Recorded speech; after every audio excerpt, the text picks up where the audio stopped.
2027 पंचायत निर्वाचन पूर्व हेब नाही पंचायत किंबा ब्लॉक पुनर्गठन निर्धारित समय पंचायत निर्वाचन हेब विधानसभा में सूचना रखिंट पंचायत राज मंत्री और कहते पंचायत निर्वाचन पूर्व ग्राम पंचायत गुड़िकर कौन साधारण पुनर्गठन किंबा नूतन सीमा निर्धारण न करने राज्य सरकार निष्पत्ति नहीं सांविधानिक कटकणा और सद्यतम जनसंख्या तथ्यर अभाव कारण सरकार पंचायत पुनर्गठन किंबा सीमा निर्धारण न करने को निष्पत्ति नहीं दर्शाई विधानसभा लिखित उत्तर रखिंट पंचायत राज और पानीय जल मंत्री रविनारायण नायक।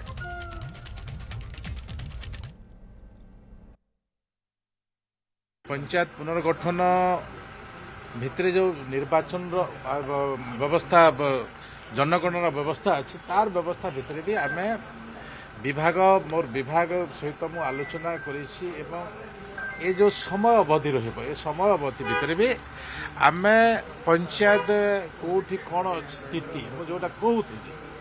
जे नुआ एनएससी हेबा फल किसी पंचायत छोट हो किसी गाँ मिसी जाइए तो सही प्रकार आम आगामी दिन में भी से प्रकार एक तालिका प्रस्तुत कर रखिबु समय पड़े ताकू आम ठीक समय कार्यकारी करूँ जेहेतु आगुरी कहते पंचायत पुनर्गठन हम ब्लॉक पुनर्गठन हम जदि पुनर्गठन हेनी ताहले